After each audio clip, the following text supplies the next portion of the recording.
Bi le 29 juin 2014 n bɛ fɔlɔ ka malirapu fani tiɲɛtigi bɛɛ fo a cɛman n'a musoman a denmisɛnnin fara mɔgɔkɔrɔba ka Mali kɔnɔ ani Mali kɔ kan n b'aw bɛɛ fo dantɛ foli min na. O tɛmɛnen kɔ ka bɔ yen nɔ n bɛ ne yɛrɛ kanubagaw ani dɛmɛbagaw n bɛ aw yɛrɛ fo kosɛbɛ dantɛ foli min na. Kɛrɛnkɛrɛnnenya la n bɛ Ouédraogo Ahmed fo Burukina bɛ don a y'a yira n na k'a fɔ a ye malirapu kanu a y'a yira n na k'a fɔ malirapu fan don a y'a yira n na k'a fɔ fɛnɛ a ye ne kanu a bɛ n ka interview ninnu bɛɛ suit donc n b'a fo kɛrɛnkɛrɛnnenya la dantɛ foli min na. Vraiment ka kɛ dugu wɛrɛ fɛn fɛn o dugulamɔgɔw kan k'i fo k'i waleɲuman dɔn de donc an b'a fo dantɛ foli min na. Avant tout et après tout an bɛɛ africain de et puis an ye pays voisin de ye nka o t'a bali an k'a ka foli kɛrɛnkɛrɛn. O bɔlen kɔfɛ ne ni interview cɛ ça fait 40 jours parce que n ka interview laban n'o ye numéro 33 ye n y'o kɛ le 19 mai k'a ta waati la ka na bila sisan na ɲininkali caman ye kɛra n na Facebook ni YouTube ni Skype kan faniw ka kuma la rappeurs kan ani rappeurs dɔw ka son dɔw kan bon n bɛ minnu dɔn n ye olu jaabi di u ɲininkalikɛlaw ma n tɛ min dɔn n y'o f'u ɲɛna ko n tɛ o dɔn parce que mɔgɔ kelen tɛ se ka ko bɛɛ dɔn. Nka ɲininkali minnu continuera hali bi ni olu bɛ ka kɛ halisa o dɔ ye ko mun de la ne tɛ interview kɛ sisan n découragera de wa ou bien problème de don wa. Bon bamananw bɛ kuma dɔ fɔ zana na ko den mana kasi si nɔfɛ n'i ye sin don a da kɔnɔ k'a b'a da di. Ne ka interview in a cause principale tun ye banni min bɛ kɛ malirapu la manque de respect minnu bɛ yen k'a lataa an parents fan fɛ donc o kɔnɔna la ko caman bɛ yen nɔ an da sera olu ma olu tun tɛ cause principale ye. Bon an bɛ don min na i ko bi komi banni nɔgɔyara bɛɛ lajɛlen yɛrɛ ɲɛ b'a la o nɔgɔyara o de kɛra sababu ye ne ka interview fana nɔgɔyara. Mɔgɔw bɛ k'a fɔ ko n ka continuer ka u ka erreur n'u ka nkalon n'u ka fɛnw fɔ bon o erreur n'o nkalon n'o fɛn ninnu kun tɛ dɔwɛrɛ ye komi u bagara wolobaw ma k'u neni k'u lebu k'u yira diɲɛ na ne fana tun bɛ u ka nkalonw an'u ka erreur ne fana tun bɛ olu de ta k'olu développer k'o yira mɔgɔw la u fana ka malo ka lebu ka yira diɲɛ na mɔgɔw ka tigɛ u la k'a dɔn k'a fɔ u tɛ jateminɛ kɛ k'a dɔn k'a fɔ u tɛ se analyse la k'a dɔn k'a fɔ u tɛ fɛn dɔn parce que u ka son kelenw kɔnɔna la u tun bɛ kuma dɔ fɔ ka tila ka taa o kuma contraire fɔ son kɔnɔ an'u bɛ nkalon dɔ tigɛ u ka son kɔnɔna la u bɛ son kura min bɔ o kɔfɛ u bɛ taa o contraire fana kɛ donc o kun ye k'a yira mɔgɔw la u tɛ fɛn dɔn u tɛ ko jateminɛ mɔgɔw ka tigɛ u la u ka malo ka lebu ka yira diɲɛ na i komi n'a fɔ u ye wolobaw lebu k'u malo k'u yira diɲɛ na cogo min na o ko kun ye o de ye donc ni banni nɔgɔyara min y'u ka nkalon n'u ka fɛnw ye bon mɔgɔ yɛrɛ bɛ se ka olu dɔw faamu yɛrɛ ka dɔn ko o tɛ tiɲɛ n'i ye nkalon tigɛ i ye nkalon tigɛ i yɛrɛ de o donc o kuma bɛ yen de mais ni mɔgɔw n'a ka di mɔgɔw ye mɔgɔ fanbaw ye ko o ko ka taa ɲɛfɛ don n'a nataw la an bɛ se k'o fana jateminɛ mais pour le moment interview kun sababu tun ye faneni baneni de ye ni o nɔgɔyara donc interview fana nɔgɔyara sababuya ye o de ne tɛ ala ni kira barika la baasi foyi den kelen tɛ nin kun na n ka kɛnɛ wa problème foyi den kelen tɛ n dala min bɛ n bali ka interview ninnu kɛ n b'a ɲini ala fɛ fɛnɛ problème foyi kana bila ne ni aw dala min bɛ an bali k'an diyaɲɛkow kɛ wa bana foyi kana ne ni aw sɔrɔ min bɛ an dɛsɛ k'an diyaɲɛkow kɛ. O tɛmɛnen kɔ ka bɔ yen nɔ ɲininkaliw caman fɛnɛ kɛra Milmo ka kuma dɔw kan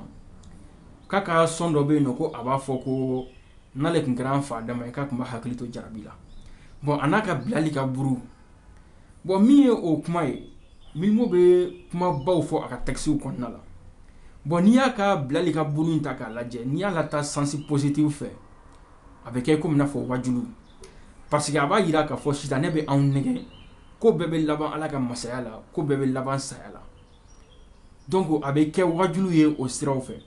mais n'i ye texte kɔnɔ kumaw yɛrɛ ta k'a essayer k'i bɛ u développer cogo dɔw la ala dɔgɔyali bɛ na a kɔnɔna la parce que a b'a fɔ yɔrɔ dɔ la ko ni ala kelen don ko ka anw filɛ écran géant fɛ ko ka buru di bilali ma ko n'o min ka waati sera k'a bɛ bilali bipe bon ko n'i ye diɲɛ kɛ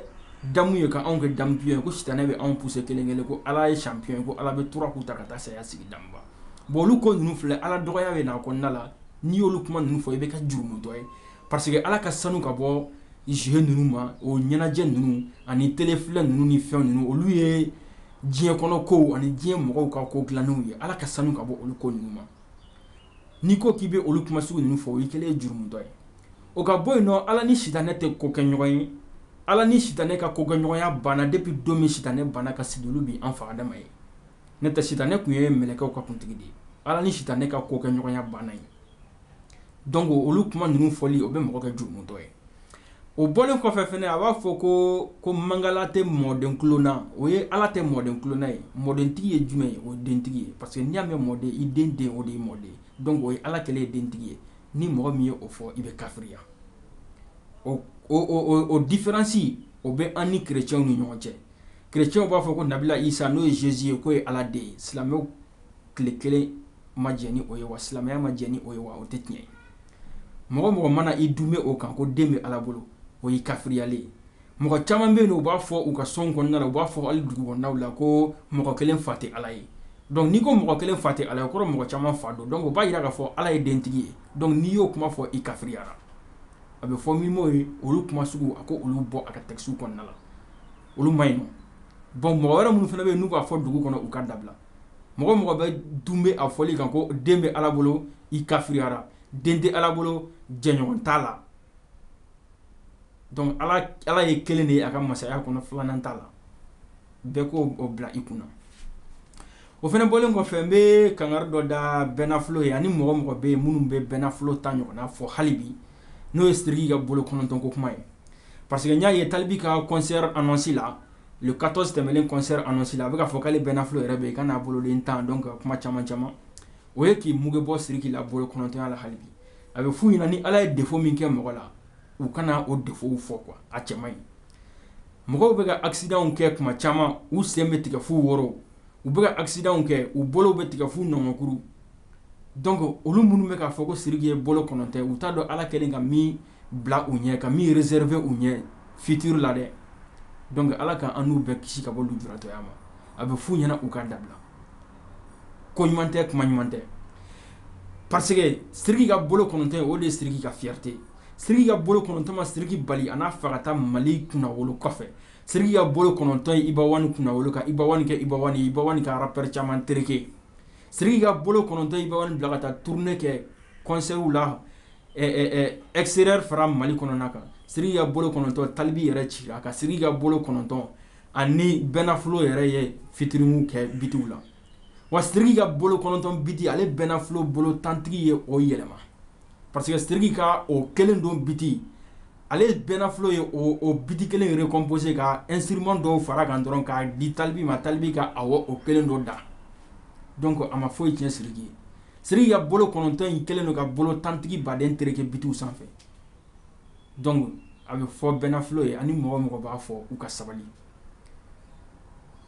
ni siriki tun kɛra bolo tan ye ani minnu bɛ ka concurrence kɛ bi o b'a jira k'a fɔ a n'olu tun tɛ da ɲɔgɔn ma siriki tun mana kɛ bolo tan ye Jay-Z de tun bɛ n'a nɔfɛ k'a ka taa Beyoncé ka biti dilan donc a ye sabali o kɔfɛ min bɛ fɔ siriki yɛrɛ fɛnɛ ye a kana biti produit k'a di banenikɛla ma bilen o bɛ to min na biti dilanna fɛn fɛn bɛ mali kɔnɔ aw si kana biti produit bilen k'a b'a di ninkɛla ni banenikɛla ma parce que mɔgɔw b'a fɔ ko n'i y'a mɛn i ɲɔgɔn bolikɛla ba tɛ i sen fila bɛ duguma de ni aw ma biti dilan ka d'u ma u b'a dabila ni minnu yɛrɛ y'u yɛrɛ ka biti dilan ni promoteur de spectacle wa ni faniw banna la u fana b'a dabila donc a bɛ fɔ aw bɛɛ ye aw ka sabali bɛɛ n'i ka qualité don biti dilanna fɛn fɛn bɛ mali la bɛɛ bɛ dɔ dɔn bɛɛ n'i ka qualité de don o bɛ cogo min na rappeur fɛn fɛn bɛ mali la bɛɛ n'i ka qualité de don ni min bɛ se ka jɛ ka baara kɛ a ye jɛ ka baara kɛ ni min tɛ se ka jɛ ka baara kɛ bɛɛ k'i ta k'i danna o ka fisa k'a fɔ k'a bɛ ko kɛ to sugu dɔ ye mali ka kunnawolo t'a la mali ka fierté tɛ o de bɛ fɔ aw bɛɛ lajɛlen ye aw ka o dabila o tɛmɛnen kɔ ka bɔ yen nɔ an bɛna se Gaspi ma a ka sɔn kura ninnu a ka sɔn min ye je suis Dabileni je suis Ɲamaku ɲininkali caman bɔra o fana kan vraiment sɔn in ɲɛna inspiration bɛ sɔn in kɔnɔ sɔn positif don classe sɔn b'a la parce que sɔn kɔnɔna la a b'i kanto ko rasa kun kana to yen i k'i ɲɛsin wara ma o ye talibi de ko ye bon kuma caman bɛ sɔn in kɔnɔna la a b'a yɛrɛ fɔ fɛnɛ sɔn ɲɛna sɔn positif don sɔn conscient don o sɔn in fɛnɛ kɔfɛ tuguni a ye sɔn min fɛnɛ bɔ an hakili b'a la o fɛnɛ ye sɔn ye a y'a yɛrɛ fɔ sɔn in kɔnɔna la c'est-à-dire en un mot o fɛnɛ ɲɛna a bɛ fɔ a ye hali bi a ka to o sira kan ale ni sniper de kɛra mɔgɔ ye u ka accord in kɔfɛ mɔgɔ minnu ni olu tora u ka accord in kɔfɛ u ma nin kɛ u bɛ fɔ k'u waleɲuman dɔn u ka to o sira kan o hukumu kɔnɔna la Gaspy yɛrɛ kɛra mɔgɔ ye n'i y'a jateminɛ Mali arabu ɲagamina avril 2012 kana se sisan ma arabu dégradera o kɔnɔna la ka na ni nɛni sugu dɔw ni ko sugu dɔw y'a kɔnɔ minnu tun t'a kɔnɔ n'i y'o période in ta k'a lajɛ Gaspy kɛra mɔgɔ ye mɔgɔ min fɛnɛ ma nɛni sugu dɔw kɛ i komi n'a fɔ Talibi y'a sugu dɔw kɛ cogo min na u wolokofu ninnu ni i wololi ka kan kɛ sugunɛji ka fisa dɔw wololi ye ani Ibawan ye minnu fɔ i ka an fa ka denni misiri kɔfɛ i kɛra tantɔ den ye donc ani salonba ko kuma ninnu c'est à dire rappeur caman bɛ yen minnu ye nɛni juguw kɛ Gaspy ma olu nɛni jugu ɲɔgɔnnaw kɛ son kan n b'a préciser son kan dɛ nka a ka kuma min fɛnɛ publiera n'u y'a kɛ interview ye ka publier n'a b'a fɔ ale ka teli ni F16 ye ani ale ye Daya Donata bɔra ta a ye banni min fɛnɛ k'o la a ye record bati o kelen in na banni juguman ma deli ka kɛ interview ni son na k'a caya ka o bɔ Dragon min tun b'a kɛ ka tɛmɛ hali n'i y'o taw ta k'a lajɛ k'ale Gaspy ta in ta k'a lajɛ i b'a sɔrɔ Gaspy ka o interview laban in kɔnɔna in na a ye nɛni min k'a kɔnɔ ka ca ni Dragon ka interview ninnu kɔnɔna ye o fɛnɛ tɛ dɔwɛrɛ ye ale de tun bɛ sniper bila ka nɛniw ka place la parce que n'i ye kow jateminɛ même sniper bɛ interview kɛ ka nɛniw kɛ a laban na a b'a fɔ ko wara na n ka fatiya ta Gaspy yɛrɛ bɛ n'i sigi a bɛ fatiya ta ka banniw kɛ donc o b'a yira k'a fɔ Gaspy de tun bɛ sniper bila ka banni kɛ a place la donc c'était pas la peine ale ka banni kɛ bilen son kan bon o de kama ala fɛnɛ bɔra kɔkɔrɔ u ka nin interview enregistré u yɛrɛ ka fɔla minnu y'a publier ko a enregistré la gɛrɛn na ka sɔrɔ a t'a kalama donc k'a sulen kun don fɛnɛ dɔw ka fɔ don donc u ye nin enregistré ala fɛnɛ bɔra kɔkɔrɔ mɔgɔw k'a dɔn k'a fɔ a fɛnɛ bɛ nin banni ninnu kɛ mɔgɔw ka tigɛ la donc ala bɔra kɔkɔrɔ la o de kɛra sababu ye o fɛnɛ sɔrɔla k'o publier tantɔ mais o bɛɛ kɔfɛ n'a ye conscience ta son na a ma nɛni ninnu k'a kɔnɔ a ma fɛnw k'a kɔnɔ ani sniper u bɛ fɔ k'u waleɲuman dɔn u ka continuer ni o sira ye min ye Talibi fɛnɛ ta ye Talibi fɛnɛ ka accord in kɔfɛ a ye nɛni minnu kɛ a ka snapback kɔfɛ a proche dɔ a dɔnbaga jɔnjɔn dɔ y'a fɔ ɲɛna k'a fɔ ne ka interview kɔfɛ k'ale taara ɲɛfɔ a ɲɛna vraiment a ka nin nɛni sugu ninnu a kana ninnu kɛ bilen a k'a dabila ko a ye layidu ta a ye k'a b'a dabila Ibawan ka côté fɛnɛ la a dɔnbaga jɔnjɔn a proche yɛrɛ n bɛ se k'a fɔ a ka ko caman bɛ yen a tɛ fɔ min kɔ o fɛnɛ ye layidu ta n ye ko Ibawan tɛna a ɲɔgɔnna wɛrɛ kɛ bilen bon o kɔfɛ Ibawan fɛnɛ ye son wɛrɛ bɔ a fɛnɛ ma o k'a la an bɛ ala deli u bɛɛ ka taa ni o sira ye o bɛ cogo min na mɔgɔ baden bɛ yen nɔ nin période in kɔnɔna la minnu ye nɛni kɛ da ma se ka se u ka kuma ma groupe b'o la rappeur kelen kelenw fɛnɛ b'o la ko nɔgɔyara ka sɔrɔ da ma se u ka kuma ma an b'a ɲini u fɛ u kana a ɲɔgɔnna wɛrɛw kɛ u ka to sira ɲuman kan u ka taa ni sira ɲuman ye o kɔnɔna la da sera mɔgɔ caman fɛnɛ ma minnu bɛ yen nɔ ni olu ma nɛni yɛrɛ de kɛ fiyewu mais da sera u ka kuma ma an ka interview kɔnɔna la tel que Milmo ni Benzi ni Fuganji ni fɛnw olu kun tɛ dɔwɛrɛ ye k'u alerter fili min bɛ fɛn k'u sɔrɔ u kana bila o fili sira kɔnɔ a kun ye k'u alerter u k'a dɔn k'a fɔ n bɛ fɛ ka taa fili sira fɛ u k'u tilen u ka t'u ka sira ɲuman kan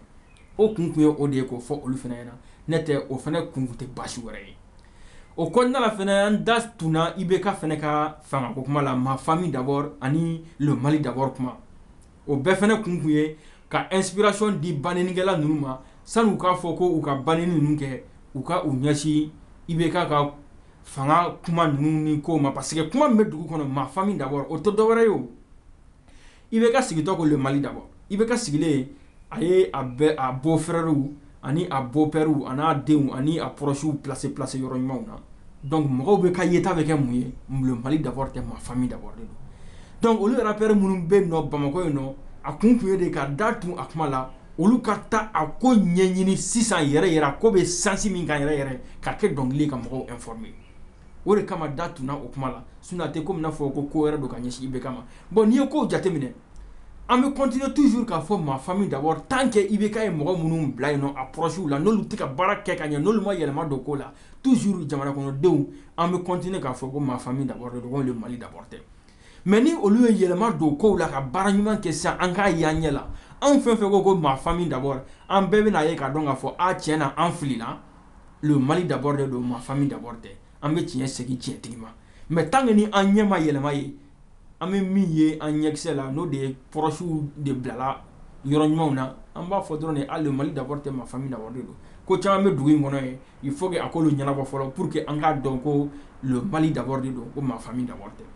bɛɛ b'a dɔn tiɲɛ yɛrɛ la jamana mara ka gɛlɛn denbayatigiw yɛrɛ n'i y'a jateminɛ denbayatigi yɛrɛ n'i y'i sigi ka lajɛ i ka du yɛrɛ marali o ka gɛlɛn fɔlɔ kuma tɛ jamana kuturu ma donc an bɛ dugawu kɛ ala ka jamana in dirigeli fanga a dirige ko ɲuman k'a fanga di a ma ka a se di a ma n'a taara fana a ka mandat mana ban président kura min na ala k'o fana kɛ président min ni a hakili bɛ to jamana kɔnɔdenw na n'a bɛ se ka jamana kɔnɔdenw ka haminakow ɲɛnabɔ donc o de don n'o tɛ ko wɛrɛ fana tɛ k'a ɲɛsin IBK ka fanga ma donc o le Mali d'abord o ma famille d'abord o bɛɛ bɛ dépend a ye mɔgɔ minnu bila yen olu ka baarakɛta n'u ka kokɛta la n'olu ye ko kɛ ka ɲɛ ka yɛlɛma don kow la an b'a dɔw la k'a fɔ an filila donc o le Mali d'abord de don ma famille d'abord tɛ mais tant que ni olu tɛ ka ko kɛ a kɛcogo la toujours an bɛ continuer ka miiri o sira de kan dɛ donc a fɔ kun tɛ dɔwɛrɛ ye rappeur ninnu ka banni bafu ninnu ye k'a to yen ka ɲɔgɔn clasher bafu ninnu ye k'a to yen ka o ko ɲɛɲini olu b'a sun kɔrɔ yen k'a ɲɛfɔ mɔgɔw ɲɛna sisan n'a kɛra dɔnkili ye bɛɛ bɛ bɔ a kalama bɛɛ b'a dɔn k'o bɛ sira minnu kan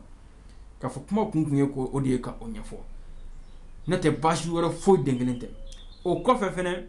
an b'a fɔ bɛɛ lajɛlen ɲɛna bɛɛ ka duwawu kɛ Mali ye nord ko mankan in a bɛ se ka mada cogo min na a bɛ se ka ban cogo min na komi bi yɛrɛ ye sunkalo daminɛ ye anw fɛ yan bi Europe yan nɔ fan caman fɛ donc an bɛ jɛ ka duwawu kɛ sunkalo labanko ɲuman ala k'a jira an bɛɛ lajɛlen kɛnɛ ɲɛna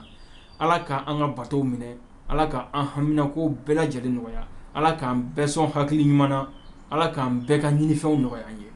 kuma kun ye o de ye k'o ɲɛfɔ hakɛto bɛ o kan sɔli ala Muhamadu